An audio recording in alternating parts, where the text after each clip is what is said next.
Gresik, dan yang terhormat Bapak Ibu Guru UPT SD Negeri 299 Gresik. Alhamdulillahirabbil alamin, puji syukur atas kehadirat Allah Subhanahu wa taala yang telah melimpahkan rahmat dan hidayahnya sehingga hari ini kita dapat berkumpul dalam kegiatan diseminasi budaya positif di UPT SD Negeri 299 Gresik bersama saya Ainur Rohmah, calon guru penggerak Angkatan 9 Kabupaten Gresik. Saya ucapkan terima kasih atas kehadiran Bapak Ibu. Di sini kita sharing-sharing saja, bukan saya itu menggurui, kita saling belajar dan berbagi bersama dengan tujuan supaya nanti apa yang kita dapatkan dapat meningkatkan pendidikan khususnya di sekolah kita UPT SD Negeri 299 Gresik. Amin. Bapak Ibu, perkembangan teknologi informasi dan komunikasi saat ini mengalami kemajuan yang sangat pesat sekali. Karena dengan kemajuan teknologi, informasi dari berbagai belahan dunia manapun menjadi semakin terbuka. Salah satu bentuk hasil dari perkembangan teknologi adalah internet. Sekarang anak bayi-bayi saja sangat paham internet, ya. Kemudian begitu juga dengan orang yang sudah hampir lansia juga suka dengan internet, karena dari internet itu kita dapat mengetahui apa yang ingin kita ketahui, semuanya dapat dilihat melalui internet. Jadi setiap individu itu dapat mengakses segala informasi yang mereka butuhkan melalui internet. Namun dengan kemajuan teknologi informasi dan komunikasi juga memiliki dampak yang kurang baik di dunia pendidikan terutama.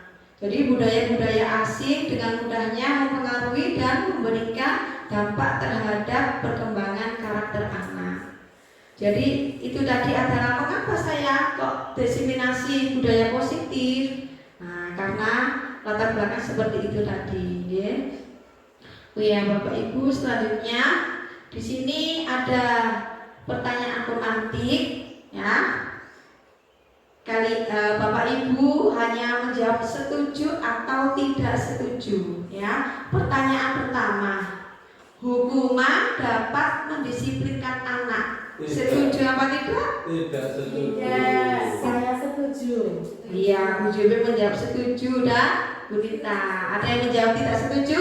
Tidak. Oke, Pak Hamid. Selanjutnya pertanyaan kedua, pemberian hukuman dengan hal positif seperti membaca atau membersihkan halaman sekolah dapat meningkatkan disiplin anak. Setuju atau tidak setuju? Hukuman kan tidak.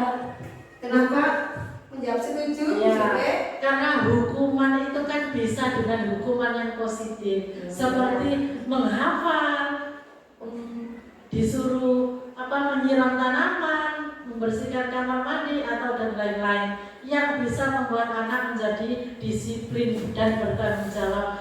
Menghukum itu bukan hanya hukuman fisik, tapi hukuman yang bermanfaat bagi anak itu sendiri. Terima kasih.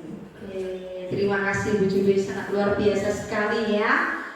Untuk yang selanjutnya, memberi penghargaan dapat meningkatkan motivasi belajar anak. Setuju atau tidak? Setuju. Setuju. Oke. Nah, nanti dari jawaban Bapak Ibu antara setuju dengan tidak setuju akan saya sampaikan bahasan materinya. Apakah yang disampaikan Bu Guru dan Pak Guru ini sesuai atau tidak ya? Kalau sudah mengetahui materinya, kira-kira seperti itu setuju itu benar atau salah? Mari kita buktikan. Oke.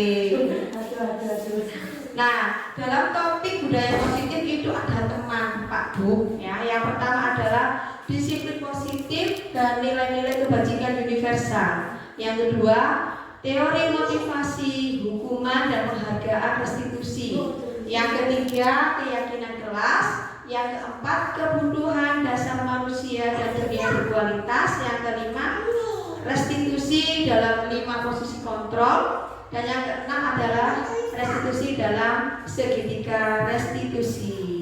Selanjutnya, yang pertama adalah disiplin positif dan nilai-nilai kebajikan universal. Oke, di sini ada gambar Pak Bu.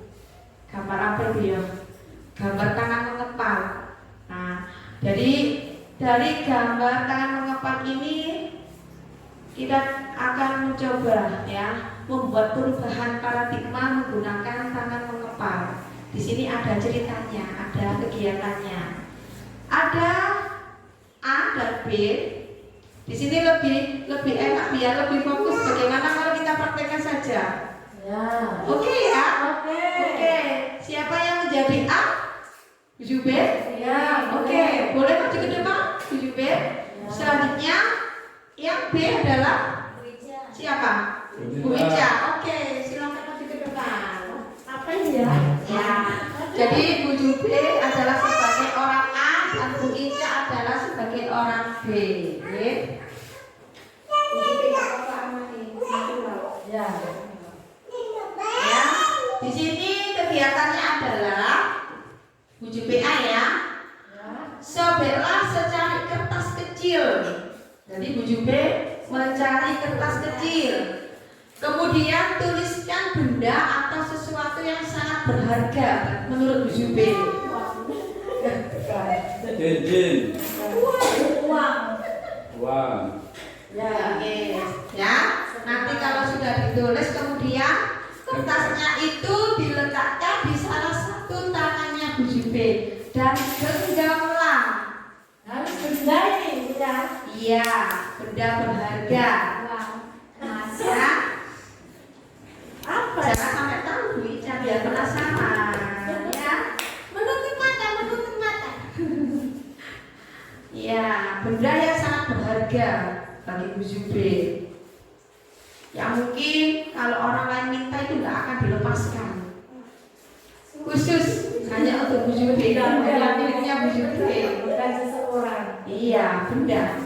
Oke, sudah menulis Bu Jube? Ya. Oke, selanjutnya dilipat dan diletakkan di salah satu tangan, kemudian digenggam. Nah, benda itu Bu Jube genggam dengan segala daya. Ya, jangan sampai barang berharga itu lepas. Ya, kemudian Bu Ica sekarang coba mengambil barang berharganya Bu Jube dari genggamannya Bu Jube. Ya, mencoba ya. Ya, dengan cara bagaimanapun Bu Ica berusaha mengambilnya, ya.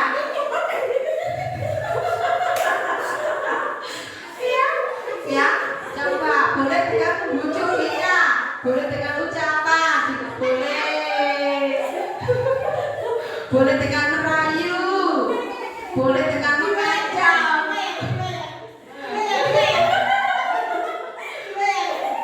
boleh dengan mengancam, ya, berusaha untuk mengambil barang berharganya Bu Jube. Ya Bapak Ibu beserta sekarang diamati bagaimana usahanya Bu Jube untuk mempertahankan barangnya dan usahanya Bu Ica untuk mengambil barang berharganya Bu Jube. Cukup. Oke, tunggu dulu. Oke, Bu Jube, bagaimana perasaannya untuk menggenggam barang berharganya, menjaga supaya tidak sampai terlepas diambil orang lain? Berdebar-debar takut kalau genggaman saya ini bisa lepas. Jangan sampai ya. Oke, ya. Kemudian Bu Ica, bagaimana usahanya Bu Ica untuk mengambil barang orang lain? Usaha saya sangat pengen ini sekali tapi nggak bisa. Saya tidak bisa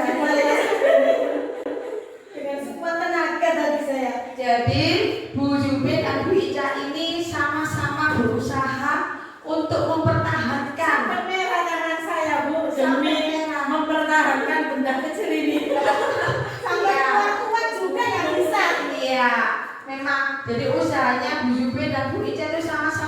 mempertahankan supaya tujuannya dapat tercapai. Ya, Bu Jube supaya jangan sampai lepas barang berharganya. Bagaimanapun orang lain berusaha dengan merayu, menyuap, ya, iya, kemudian sampai diancam juga, ya, walaupun dengan sampai apa ya, perlu tenaga ya, tapi Bu Jube tetap mempertahankan barang berharganya. Kemudian Bu Ica mengingat sesuatu dengan caranya yang sangat luar biasa, dengan mencoba menyuap, dengan mencoba menggelitik ya, dengan cara bercanda ya kan, dengan segala cara supaya ingin mendapatkan barang itu. Jadi seperti itu nak, ya Kak, Bu. Oh ya, nanti bisa duduk sebelum duduk. Boleh tahu harganya apa? Jangan tahu. Oh, jangan tahu. Oke, boleh silakan. Jangan tahu ya. Jadi intinya Bapak Ibu di sini sama-sama memiliki posisi kontrol. Bu Jube, terutama Bu Jube mengontrol dirinya supaya jangan sampai orang lain dapat mengambil atau merebut miliknya. Kemudian Bu Ica berusaha untuk mendapatkan barang itu, mengontrol dirinya dengan cara yang sangat luar biasa hebatnya. Jadi seperti itu, oke? Lanjut. Perubahan paradigma teori kontrol atau teori pilihan. Jadi Bu Jube sebagai pengontrol untuk menjaga barang itu ada teorinya, Bu. Nah, ada teorinya, ya. Nah, ini ada beberapa ilusi kontrol.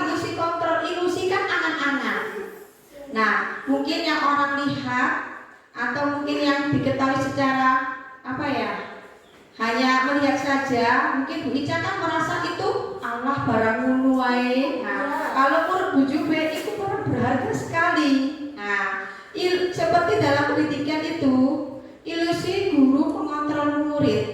Mungkin pada umumnya mengira bahwa guru itu hanya mengontrol murid, tetapi murid harus patuh dengan guru. Ya, jadi guru itu tugasnya mengontrol murid, kemudian muridnya harus patuh. Tapi sebenarnya tidak seperti itu. Ya.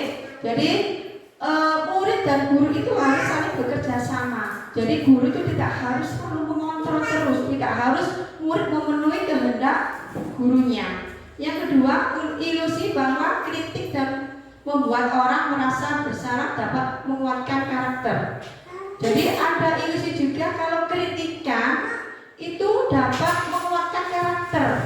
Kadang misalnya ada kritikan ya untuk kita.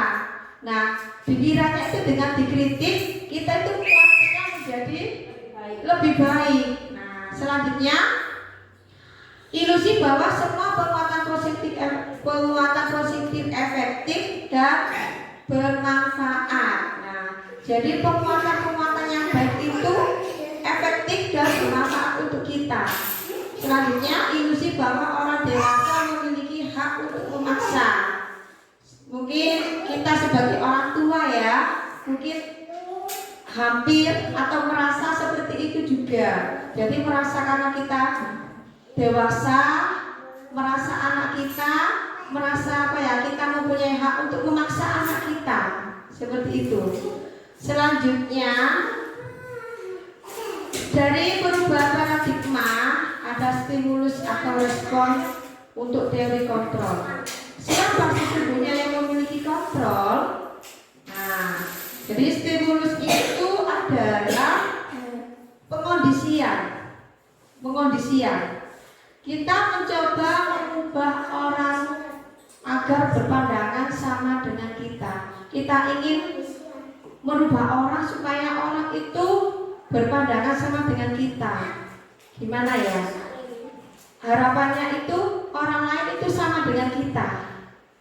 Tetapi dalam teori kontrol kita berusaha memahami pandangan orang lain tentang dunia. Jadi kita tidak bisa menyamakan orang lain sama dengan kita. kita, tetapi kita harus memahami pandangan orang lain. Selanjutnya, perilaku buruk dilihat sebagai suatu kesalahan. Ya, orang yang berperilaku buruk biasanya itu salah. Tapi dalam teori kontrol, semua perilaku memiliki tujuan. Belum tentu orang yang berperilaku buruk menurut kita itu salah. Tapi mungkin orang itu melakukan seperti itu ada tujuannya. Dan tujuannya mungkin yang tahu orang itu sendiri. Selanjutnya, orang lain bisa mengontrol saya. Tetapi dalam teori kontrol hanya saya sendiri, kita sendiri yang bisa mengontrol diri kita. Kemudian pemaksaan ada pada saat bujukan gagal. Teori kontrolnya kolaborasi dan konsensus menciptakan pilihan-pilihan baru. Model berpikir menang atau kalah. Mungkin orang berpikirnya ada menang ada kalah. Tapi dalam teori kontrol, model berpikir menang-menang, hanya ada menang-menang seperti itu. Oke. Selanjutnya lanjut ke disiplin. Disiplin artinya belajar. Disiplin diri membuat orang menggali potensinya menuju sebuah tujuan apa yang dia hargai. Tapi dalam budaya kita, makna disiplin itu berubah menjadi sesuatu yang dilakukan seseorang pada orang lain untuk mendapatkan kepatuhan supaya patuh. Makanya kalau kita kan kepada anak-anak kan berusaha mendisiplinkan, membuat anak-anak supaya patuh. Jadi cenderung umum adalah menghubungkan kata disiplin dengan ketidaknyamanan. Jadi kita merasa anak kita tidak tertib, anak kita datangnya mungkin telat. Kemudian kita mendisiplinkan waktunya anak-anak dengan caranya, ya, bukan dengan apa yang kita hargai atau pencapaian suatu tujuan mulia. Selanjutnya, nilai-nilai kebajikan universal. Nilai-nilai kebajikan universal itu nilai-nilai yang baik, sifat-sifat positif manusia. Itu namanya nilai kebajikan universal, ya. Tujuan mulia yang ingin kita capai setiap individu. Jadi nilai tersebut bersifat universal dan lintas bahasa, suku bangsa, agama maupun latar belakang. Jadi sifat positif yang menyeluruh. Selanjutnya ini dari nilai-nilai kebajikan itu ada perilaku, ya. Setiap perilaku perbuatan memiliki suatu tujuan. Kemudian dengan menaikkan nilai kebajikan yang diyakini seseorang, maka motivasi intrinsik, motivasi dari dalam akan terbangun. Nilai-nilai kebajikan yang dicapai oleh setiap anak Indonesia dikenal dengan profil belajar Pancasila. Ya, ada 6 dimensi itu: kemandirian, gotong royong, ya, iya. Kemudian beriman bertakwa kepada Tuhan Yang Maha Esa, mandiri, benar. Nah ini, ya, ini adalah nilai-nilai kebajikan sesuai dengan anak-anak kita profil belajar Pancasila. Selanjutnya yang kedua, teori motivasi, hukuman dan penghargaan restitusi. Nah, ini sangat bermanfaat sekali untuk kita sebagai pendidik. Karena apa? Untuk memotivasi murid-murid kita itu membuat cara, ya, supaya anak-anak itu termotivasi dengan baik. Ya, di sini untuk menghindari ketidaknyamanan, hukuman, apa yang akan terjadi apabila saya tidak melakukannya. Misalnya, kalau kita merasa tidak nyaman atau merasa tidak nyaman, kemudian untuk menghindarinya itu kita melakukan hal-hal yang dapat merugikan kita. Itu biasanya motivasi dari eksternal dari luar, bukan dari diri kita sendiri. Kemudian untuk mendapatkan imbalan dari orang lain itu juga motivasi dari luar. Sedangkan untuk menghargai dari diri sendiri itu dari diri kita sendiri atau motivasi internal. Selanjutnya ini menurut K. Hadir, merdeka. Merdeka itu artinya tidak hanya terlepas dari perintah, akan tetapi juga cakap buat memerintah diri sendiri. Jadi kita merdeka itu tidak hanya untuk perintah saja, tapi harus bisa merintah diri kita sendiri. Kita tidak hanya merintah orang lain, tapi harus bisa merintah diri kita sendiri. Selanjutnya dihukum oleh penghargaan. Ya, penghargaan itu sama dengan hukuman. Penghargaan sama dengan hukuman. Dalam artian, nah iya, karena apa? Kita meminta, membujuk seseorang supaya mau melakukan sesuatu, memenuhi kebutuhan itu, memenuhi tujuan itu dengan meminta atau membujuk. Nah, dengan dorongannya eksternal akan ada faktor yang ketergantungan dengan beberapa dampak dari pemberian penghargaan. Seperti supaya anak tertib kita memberi bintang, ya kan? Itu berarti kita itu memberikan motivasi internal apa eksternal? Eksternal. Kan apa? Bintang. Memberi embel-embel bintang. Nah, jadi anak itu mau tertib kalau diberi bintang. Kalau tidak ada bintang, apakah anak-anak bisa tertib? Mungkin saja tidak, karena itu dorongan dari luar, dari bintang. Terus pokoknya itu Bu Guru punya bintang harus tertib, langsung antem. Tapi nanti kalau tidak punya bintang, Bu Guru tidak punya bintang, pasti anak-anak itu mungkin tidak bisa mendisiplinkan dirinya atau tidak mau tertib seperti itu, ya. Nah, itu dapat berpengaruh dalam jangka pendek dan jangka panjang. Oke.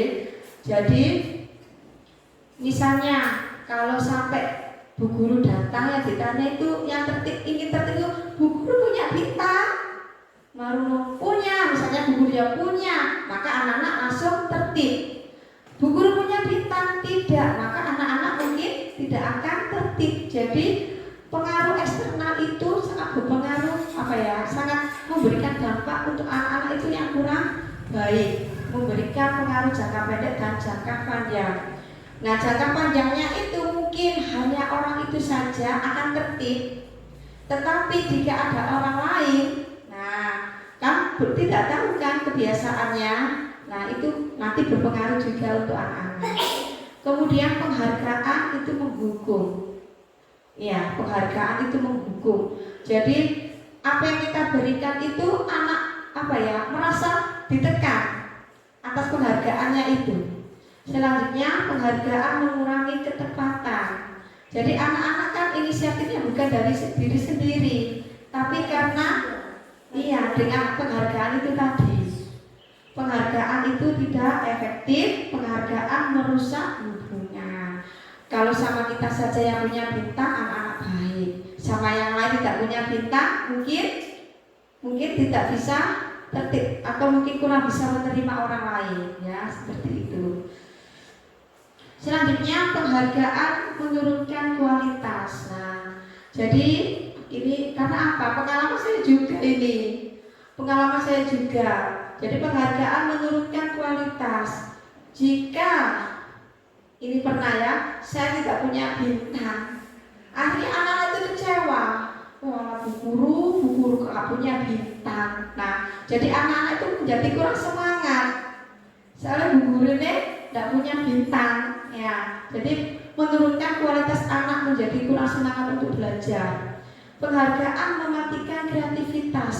Nah, kadang anak-anak itu sangat berkreatif. Misalnya saya, siapa yang selesai dulu nanti mendapat bintang. Tujuannya anak-anak suka dikasih bintang, jadi anak-anak itu senang. Tujuannya mendapatkan bintang. Sehingga sebenarnya dia ingin menyelesaikan tugasnya dengan baik, dengan kreativitasnya, memerlukan mungkin waktu. Tapi karena ingin bintang, jadi dia terus angger mengerjakan seperti supaya cepat atau selesai sehingga mendapatkan bintang. Selanjutnya, penghargaan mengurangi motivasi intrinsik. Jadi penghargaan juga itu mengurangi motivasi anak dari dalamnya sendiri, karena sudah terbiasa terpancing dari eksternal, dari motivasi eksternal, ya. Jadi sehingga anak-anak itu merasa itu tergantung dengan penghargaan yang diberikan. Selanjutnya, bentuk program kebajikan. Nah, jadi itu tadi Bapak Ibu kan sudah mengetahui bahwa penghargaan itu sama dengan menghukum. Ya, dampaknya seperti apa jika penghargaan itu berlarut-larut digunakan. Di sini ada program kebajikan atau apresiasi. Jadi tanpa penghargaan, tanpa hukuman, kita dapat memberikan apresiasi kepada anak. Ya, yang pertama adalah beri pengakuan secara khusus. Jadi kasarannya itu muridnya itu dialah, dipuji. Jadi tidak harus dihardik dengan kata-kata yang tidak sopan, tapi sebaiknya dipuji, ya, atau beri pengakuan khusus. Intinya kalau sampean mau beri semangat motivasi itu gunakan kata-kata yang baik, kata-kata yang positif. Kemudian beri pengakuan secara pribadi. Nah, secara pribadi dari jenengan sendiri, ya. Jangan, oh katanya Pak itu loh nak, jangan itu lebay. Jangan, tapi dari diri kita sendiri. Beri pengakuan kepada semua murid bergantian. Nah, untuk memberi pengakuan itu secara bergantian, nak, Bu, Pak, secara bergantian, bukan hanya orang anak itu saja, tetapi alangkah baiknya semuanya. Meskipun anak itu belum waktu itu mungkin belum belum disiplin, belum tertib, belum baik, tapi alangkah baiknya yang lain teman-teman ini juga diberi pengakuan. Kemudian beri pengakuan secara konsisten berarti berkelanjutan, gak waktu itu saja, ya. Misalnya anak itu habis melakukan kegiatan yang positif, yang baik, sehingga memberikan dampak yang baik, kemudian sangat puji. Kemudian anak itu tidak melakukan hal baik terus boten jenengan puji. Tidak seperti itu, ya. Meskipun tidak melakukan hal baik, tetap bagaimana caranya supaya anak itu tidak merasa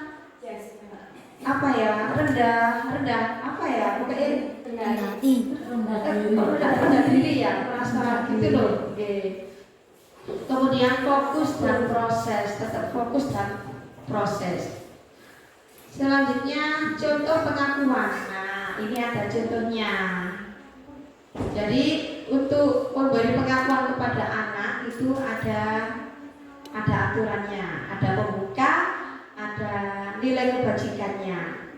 Jadi untuk kata-kata pembuka seperti kemarin saya perhatikan Mas Ijaz itu kok lari-lari waktu pelajaran. Nah, kemudian kita menyebutkan nilai kebajikannya. Mas Ijaz punya tenaga super ya, makanya kok suka lari-lari. Nah, seperti itu. Kemudian situasinya. Nah langsung disambung dengan situasinya. Kalau pelajaran itu, kalau ada Bapak Ibu guru menjelaskan, maka sebaiknya sampean duduk dengan baik. Tenaganya disimpan dulu, ya. Seperti itu. Jadi ada membuka, ada nilai kebajikan, dan ada situasi. Kemudian untuk menghargai, saya menghargai. Nah, ada nilai kebajikannya juga. Terima kasih juga, mengucapkan terima kasih juga seperti itu. Ya, terima kasih untuk apa? Terus situasinya apa? Jadi sebaiknya itu diucapkan supaya anak dapat bisa memahami dengan apa yang telah didapat atau pengakuan dari kita. Nah, di sini ada perbedaan hukuman dan konsekuensi. Sekarang Bapak Ibu menjawab, ini termasuk hukuman atau untuk menghargai dari diri sendiri, itu dari diri kita sendiri atau motivasi internal. Selanjutnya ini menurut KHD merdeka. Merdeka itu artinya tidak hanya terlepas dari perintah, akan tetapi juga cakap buat memerintah diri sendiri. Jadi kita merdeka itu tidak hanya untuk perintah saja, tapi harus bisa merintah diri kita sendiri. Kita tidak hanya merintah orang lain, tapi harus bisa merintah diri kita sendiri. Selanjutnya dihukum oleh penghargaan. Ya, penghargaan itu sama dengan hukuman. Penghargaan sama dengan hukuman. Dalam artian, nah iya, karena apa? Kita meminta, membujuk seseorang supaya mau melakukan sesuatu, memenuhi kebutuhan itu, memenuhi tujuan itu dengan meminta atau membujuk. Nah, dengan dorongannya eksternal akan ada faktor yang ketergantungan dengan beberapa dampak dari pemberian penghargaan. Seperti supaya anak tertib kita memberi bintang, ya kan? Itu berarti kita itu memberikan motivasi internal apa eksternal? Eksternal. Kan apa? Bintang. Memberi embel-embel bintang. Nah, jadi anak itu mau tertib kalau diberi bintang. Kalau tidak ada bintang, apakah anak-anak bisa tertib? Mungkin saja tidak, karena itu dorongan dari luar, dari bintang. Wis pokoknya itu guru punya bintang harus tertib, langsung akan. Tapi nanti kalau tidak punya bintang, guru tidak punya bintang, pasti anak-anak itu mungkin tidak bisa mendisiplinkan dirinya atau tidak mau tertib seperti itu, ya. Nah, itu dapat berpengaruh dalam jangka pendek dan jangka panjang. Oke. Jadi misalnya kalau sampai bu guru datang yang ditanya itu yang ingin tertib itu bu guru punya bintang, Maruno punya, misalnya bu guru yang punya, maka anak-anak langsung tertib. Bu guru punya bintang tidak, maka anak-anak mungkin tidak akan tertib. Jadi pengaruh eksternal itu sangat berpengaruh, sangat memberikan dampak untuk anak-anak itu yang kurang baik, memberikan pengaruh jangka pendek dan jangka panjang. Nah, jangka panjangnya itu mungkin hanya orang itu saja akan tertib, tetapi jika ada orang lain, nah kan tidak tahu kan kebiasaannya, nah itu nanti berpengaruh juga untuk anak-anak. Kemudian penghargaan itu menghukum. Ya, penghargaan itu menghukum. Jadi apa yang kita berikan itu anak merasa ditekan atas penghargaannya itu.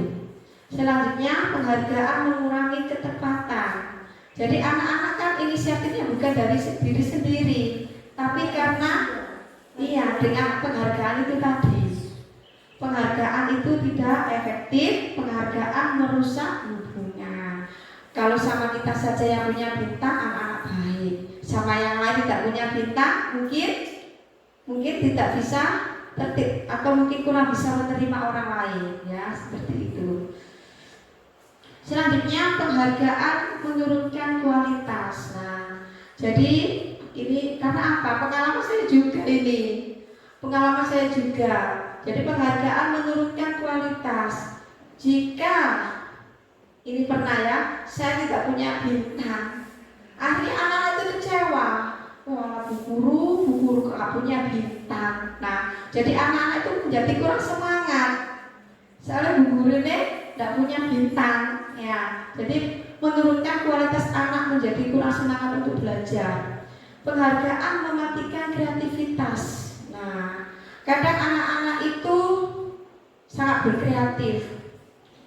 Misalnya saya, siapa yang selesai dulu nanti mendapat bintang. Tujuannya anak-anak suka dikasih bintang, jadi anak-anak itu senang. Tujuannya mendapatkan bintang. Sehingga sebenarnya dia ingin menyelesaikan tugasnya dengan baik, dengan kreativitasnya, memerlukan mungkin waktu. Tapi karena ingin bintang, jadi dia itu asalan anggar mengerjakan seperti supaya cepat atau selesai sehingga mendapatkan bintang. Selanjutnya penghargaan mengurangi motivasi intrinsik. Jadi penghargaan juga itu mengurangi motivasi anak dari dalamnya sendiri karena sudah terbiasa terpancing dari eksternal, dari motivasi eksternal, ya. Jadi sehingga anak-anak itu merasa itu tergantung dengan penghargaan yang diberikan. Selanjutnya bentuk program kebajikan. Nah, jadi itu tadi Bapak Ibu kan sudah mengetahui bahwa penghargaan itu sama dengan menghukum. Ya, dampaknya seperti apa jika penghargaan itu berlalu-lalu digunakan. Di sini ada program kebajikan atau apresiasi. Jadi tanpa penghargaan, tanpa hukuman, kita dapat memberikan apresiasi kepada anak. Ya, yang pertama adalah beri pengakuan secara khusus. Jadi kasarannya itu muridnya itu dialem, dipuji. Jadi tidak harus dihardik dengan kata-kata yang tidak sopan, tapi sebaiknya dipuji, ya, atau beri pengakuan khusus. Intinya kalau sampean mau beri semangat motivasi itu gunakan kata-kata yang baik, kata-kata yang positif. Kemudian beri pengakuan secara pribadi. Nah, secara pribadi dari jenengan sendiri, ya. Jangan katanya Pak itu loh Nak, jangan itu loh baik, jangan. Tapi dari diri kita sendiri. Beri pengakuan kepada semua murid bergantian. Nah, untuk memberi pengakuan itu secara bergantian, Nak, Bu, Pak, secara bergantian, bukan hanya orang anak itu saja, tetapi anak-anak baiknya semuanya. Meskipun anak itu belum waktu itu mungkin belum belum disiplin, belum tertib, belum baik, tapi anak-anak baiknya yang lain teman-teman ini juga diberi pengakuan. Kemudian beri pengakuan secara konsisten. Konsisten berarti berkelanjutan, gak waktu itu saja, ya. Misalnya anak itu habis melakukan kegiatan yang positif, yang baik, sehingga memberikan dampak yang baik, kemudian sangat puji. Kemudian anak itu tidak melakukan hal baik terus boten jenengan puji. Tidak seperti itu, ya. Meskipun tidak melakukan hal baik, tetap bagaimana caranya supaya anak itu tidak merasa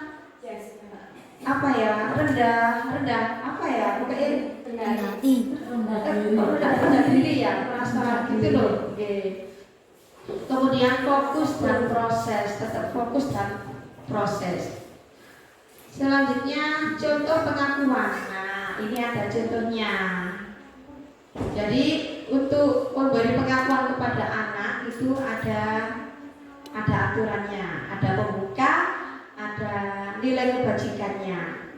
Jadi untuk kata-kata pembuka seperti kemarin saya perhatikan Mas Ijaz itu lari-lari waktu pelajaran. Nah, kemudian kita menyebutkan nilai kebajikannya. Mas Ijaz punya tenaga super ya, makanya kok suka lari-lari. Nah, seperti itu. Kemudian situasinya. Nah langsung disambung dengan situasinya. Kalau pelajaran itu, kalau ada Bapak Ibu guru menjelaskan, maka sebaiknya sampean duduk dengan baik. Tenaganya disimpan dulu, ya. Seperti itu. Jadi ada membuka, ada nilai kebajikan, dan ada situasi. Kemudian untuk menghargai, saya menghargai. Nah, ada nilai kebajikannya juga. Terima kasih juga, mengucapkan terima kasih juga seperti itu. Ya, terima kasih untuk apa? Terus situasinya apa? Jadi sebaiknya itu diucapkan supaya anak dapat bisa memahami dengan apa yang telah didapat atau pengakuan dari kita. Nah, di sini ada perbedaan hukuman dan konsekuensi. Sekarang Bapak Ibu menjawab, ini termasuk hukuman atau untuk menghargai dari diri sendiri, itu dari diri kita sendiri atau motivasi internal. Selanjutnya ini menurut KHD merdeka. Merdeka itu artinya tidak hanya terlepas dari perintah, akan tetapi juga cakap buat memerintah diri sendiri. Jadi kita merdeka itu tidak hanya untuk perintah saja, tapi harus bisa merintah diri kita sendiri. Kita tidak hanya merintah orang lain, tapi harus bisa merintah diri kita sendiri. Selanjutnya dihukum oleh penghargaan. Ya, penghargaan itu sama dengan hukuman. Penghargaan sama dengan hukuman. Dalam artian, nah iya, karena apa? Kita meminta, membujuk seseorang supaya mau melakukan sesuatu, memenuhi kebutuhan itu, memenuhi tujuan itu dengan meminta atau membujuk. Nah, dengan dorongannya eksternal akan ada faktor yang ketergantungan dengan beberapa dampak dari pemberian penghargaan. Seperti supaya anak tertib kita memberi bintang, ya kan? Itu berarti kita itu memberikan motivasi internal apa eksternal? Eksternal. Kan apa? Bintang. Memberi embel-embel bintang. Nah, jadi anak itu mau tertib kalau diberi bintang. Kalau tidak ada bintang, apakah anak-anak bisa tertib? Mungkin saja tidak, karena itu dorongan dari luar, dari bintang. Terus pokoknya itu guru punya bintang harus tertib, langsung antem. Tapi nanti kalau tidak punya bintang, guru tidak punya bintang, pasti anak-anak itu mungkin tidak bisa mendisiplinkan dirinya atau tidak mau tertib seperti itu, ya. Nah, itu dapat berpengaruh dalam jangka pendek dan jangka panjang. Oke. Jadi misalnya kalau sampai bu guru datang yang ditanya itu yang ingin tertib itu, bu guru punya bintang, baru punya, misalnya bu guru yang punya, maka anak-anak langsung tertib.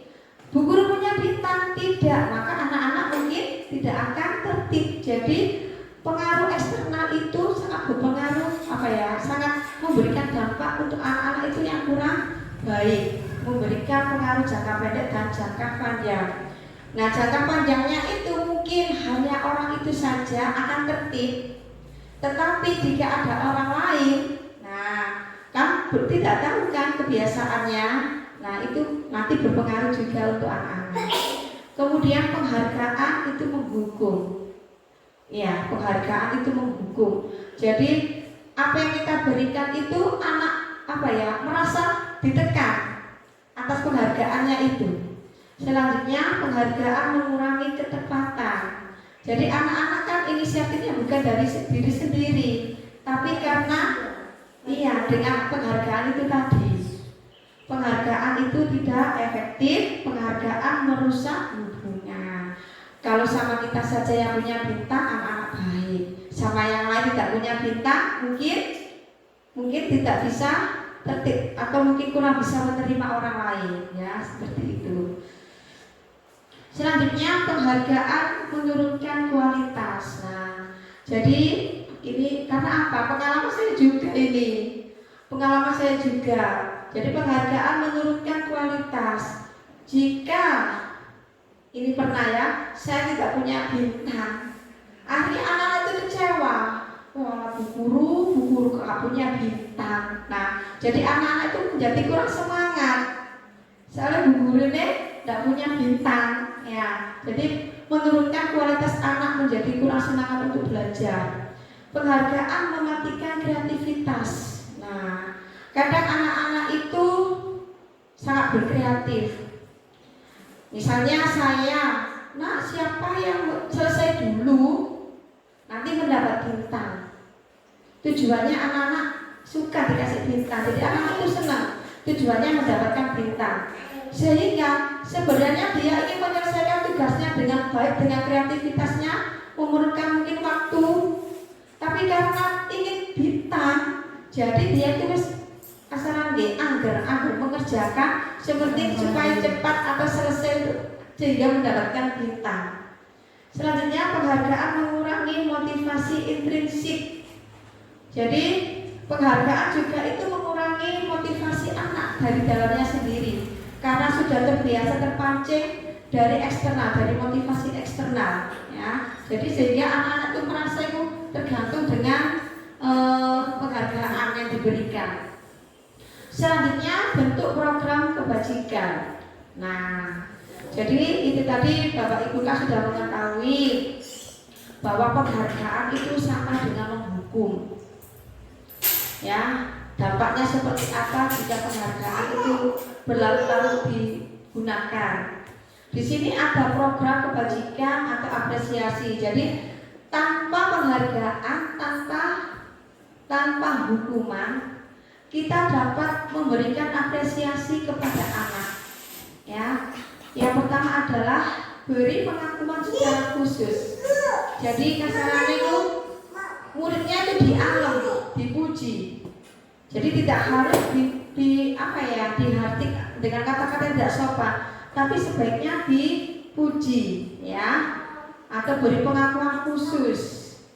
Intinya kalau sampean mau beri semangat motivasi itu gunakan kata-kata yang baik, kata-kata yang positif. Kemudian beri pengakuan secara pribadi. Nah, secara pribadi dari jenengan sendiri, ya. Jangan katanya Pak itu loh Nak, jangan itu loh baik, jangan. Tapi dari diri kita sendiri. Beri pengakuan kepada semua murid bergantian. Nah, untuk memberi pengakuan itu secara bergantian, Nak, Bu, Pak, secara bergantian, bukan hanya orang anak itu saja, tetapi anak baiknya semuanya. Meskipun anak itu belum waktu itu mungkin belum belum disiplin, belum tertib, belum baik, tapi anak baiknya yang lain teman-teman ini juga diberi pengakuan. Kemudian beri pengakuan secara konsisten berarti berkelanjutan, gak waktu itu saja, ya. Misalnya anak itu habis melakukan kegiatan yang positif, yang baik, sehingga memberikan dampak yang baik, kemudian sangat puji. Kemudian anak itu tidak melakukan hal baik terus boten jenengan puji. Tidak seperti itu, ya. Meskipun tidak melakukan hal baik, tetap bagaimana caranya supaya anak itu tidak merasa rendah rendah diri, ya, merasa gitu loh. Kemudian fokus dan proses, tetap fokus dan proses. Selanjutnya contoh pengakuan. Nah, ini ada contohnya. Jadi untuk memberi pengakuan kepada anak itu ada aturannya, ada pembuka, ada nilai kebajikannya. Jadi untuk kata-kata pembuka seperti kemarin saya perhatikan Mas Ijaz itu lari-lari waktu pelajaran. Nah, kemudian kita menyebutkan nilai kebajikannya. Mas Ijaz punya tenaga super ya, makanya kok suka lari-lari. Nah, seperti itu. Kemudian situasinya. Nah langsung disambung dengan situasinya. Kalau pelajaran itu, kalau ada Bapak Ibu guru menjelaskan, maka sebaiknya sampean duduk dengan baik. Tenaganya disimpan dulu, ya. Seperti itu. Jadi ada membuka, ada nilai kebajikan, dan ada situasi. Kemudian untuk menghargai, saya menghargai. Nah, ada nilai kebajikannya juga. Terima kasih juga, mengucapkan terima kasih juga seperti itu. Ya, terima kasih untuk apa? Terus situasinya apa? Jadi sebaiknya itu diucapkan supaya anak dapat bisa memahami dengan apa yang telah didapat atau pengakuan dari kita. Nah, di sini ada perbedaan hukuman dan konsekuensi. Sekarang Bapak Ibu menjawab, ini termasuk hukuman supaya tidak ngantuk, kita sedikit sebentar ya. Nah, ini tekniknya adalah sambil lagu-lagu. Ada. Kita ambil lagunya lagu nasional saja. Iya, misalnya gini. Misalnya saya ambil Garuda Pancasila ya. Saya misalnya menyanyi Garuda Pancasila bicara. Oke. Patriot proklamasi bersedia berkorban untukmu. Oke. Pancasila dasar negara. Rakyat adil makmur sentosa. Pribadi bangsaku. Ayo maju, maju, ayo maju, maju, ayo maju, maju. Oke, terima kasih. Masih semangat, ya? Bapak Ibu, tadi kita sudah belajar tentang budaya positif ya. Di sini saya akan menampilkan yaitu kegiatan yang saya lakukan ya, membuat kesepakatan kelas. Saya menggunakan anak kelas 5 karena waktu itu kelas 1 sedang pembelajaran daring. Saya mencoba membuat kesepakatan kelas dari kelas 5 yang memang saya tidak seberapa tahu karakter anak, tetapi kalau saya ajak untuk buat kesepakatan kelas, anak-anak sangat antusias luar biasa sekali, sehingga terbentuk kesepakatan kelas yang sangat bagus sekali ya. Bentar, ya. Di sini Senang.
di sini setelah saya pahamkan tentang ASEAN kesepakatan kelas, anak-anak membuat atau mengimpikan kelasnya ya, kelas impian.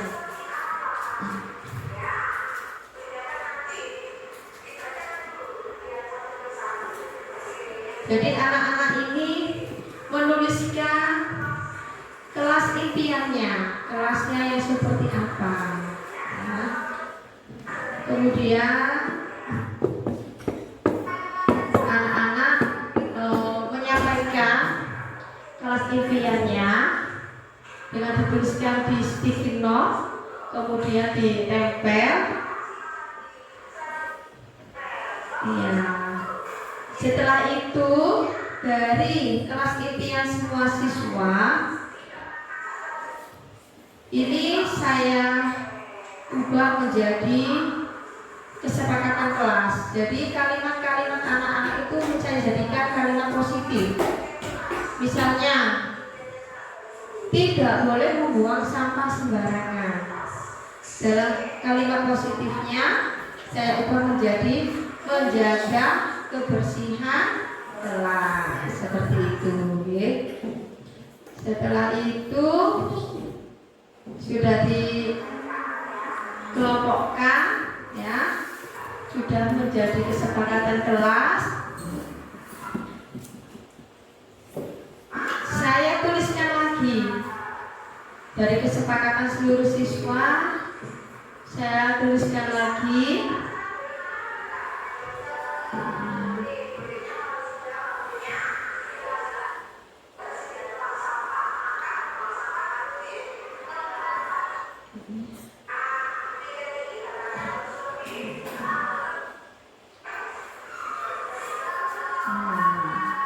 Ini adalah kesepakatan kelas yang sudah dibuat anak kelas 5 atas inisiatifnya sendiri, atas impiannya anak-anak sendiri. Ya, kelas yang diimpikan itu seperti apa?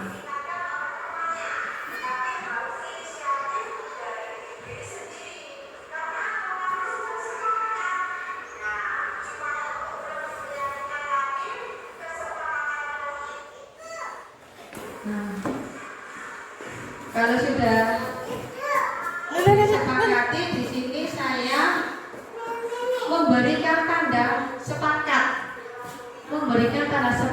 dengan anak-anak itu membubuhkan tanda jempol, cap jempolnya setiap stick note yang telah dibuatnya, ya. Ya, sesuai dengan stick note-nya. Setelah itu, sebagai tanda kesepakatan juga, saya juga membubuhkan tanda cap jempol saya di semua stick note. Berarti ini semuanya sudah disepakati bersama seluruh warga kelas, seperti itu. Nah, dalam stick note ini kan sebelumnya kan dituliskan itu kelas impiannya. Kemudian di bawahnya itu saya berikan tulisan lagi yang sesuai dengan kalimat positifnya. Kemudian hasil kesepakatan kelasnya ditaruh atau dipajang di tempat yang mudah dijangkau supaya anak-anak itu memudahkan untuk melihatnya. Seperti itu. Ya. Seperti itu.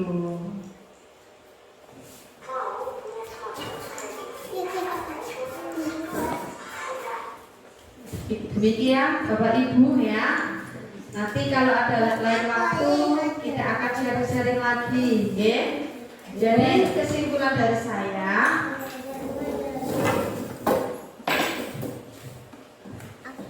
sebagai pendidik kita diharapkan mampu menerapkan budaya positif kepada murid di lingkungan sekolah agar bisa menyaring budaya asing yang tidak sesuai dengan kebudayaan kita. Dalam membangun budaya positif, kita perlu mempelajari dan memahami mengenai langkah-langkah ataupun strategi yang dapat menumbuhkan lingkungan yang positif di sekolah untuk mewujudkan pembelajaran yang berpihak kepada murid. Nah, saya ingat dengan visi kita. Ternyata visi kita kan mewujudkan murid yang bertakwa, berkarakter, berprestasi, dan berbudaya. Nah, berbudaya ini adalah budaya positif.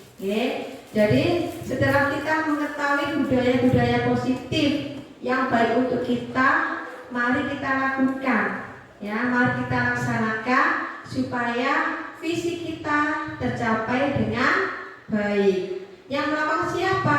Ya kita seluruh warga yang ada di sekolah. Baik Bapak Ibu, demikian hasil sharing kita, ya, diseminasi budaya positif. Semoga apa yang saya sampaikan, apa yang kita diskusikan tadi bermanfaat untuk kita semua. Saya akhiri. Assalamualaikum warahmatullahi wabarakatuh.